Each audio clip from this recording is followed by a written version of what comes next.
دلوقتي معانا مراسلنا الأستاذ محمود جميل بينقل لنا طبعا من الجنازة مباشرة. مساء الخير يا محمود. مساء الخير يا أستاذة داليا. مساء الخير يا أستاذ محمود. يعني منذ الصباح ونحن توجهنا إلى كنيسة العذراء مريم لتشييع الجثمان والصلاة عليهم، ثم بعد ذلك توجهنا إلى المنصة يعني حيث كانت الجنازة الرسمية التي رأسها الرئيس عبد الفتاح السيسي ويعني العديد من كبار رجال الدولة. يعني المشهد أمام الكنيسة في الصباح لم يختلف كثيرا عن الأمس أمام الكاتدرائية، فكانت هناك كان الأهالي موجودون والمواطنين الذين هدفوا باستنكار هذا الحادث والمطالبة بحقوق هؤلاء الشهداء.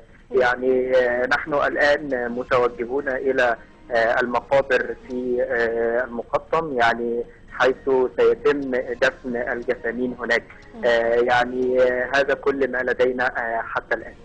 طبعا الصورة عندك يا أستاذ محمود أكيد حاجة في منتهى الحزن والأسى، وأكيد ملامح الحزن مرسومة على كل شخص متواجد عندك في الجنازة.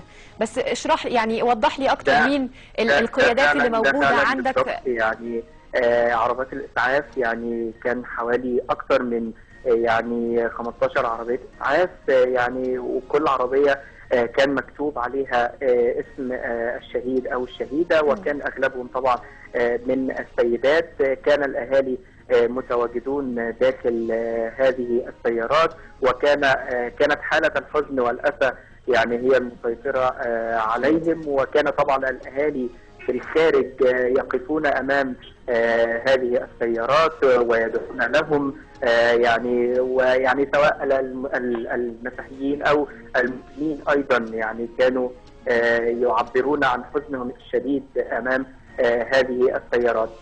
فيعني المشهد اليوم كان يسيطر عليه الحزن والأسى، ويعني الكل هنا يعني يطالب برجوع حقوقهم يعني والمطالبة بعدم يعني حدوث مثل هذه الأحداث مرة أخرى.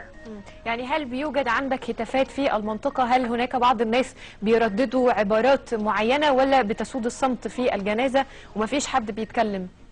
في الجنازة كان الصمت هو المسيطر، بالتأكيد، لكن لما خرجت يعني في الجنازة الرسمية، ولكن قبل الجنازة الرسمية يعني كانت الهتافات منذ خروج الجثمان من كنيسة العذراء مريم وحتى وصولا إلى يعني القرب من المنصة أمام الجندي المجهول، كانت هتافات من هناك يعني التي تندد بهذا الحادث وتطالب فقط يعني بحقوق.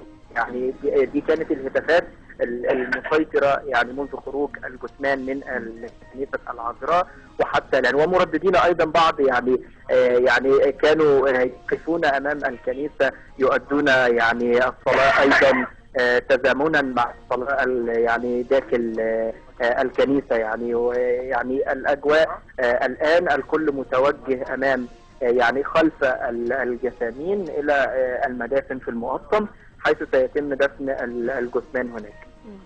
مراسلنا محمود جميل بشكر جدا طبعا نقلك للحدث من عندك عشان تكون عنا هناك. اكيد بشكر مراسلنا محمود.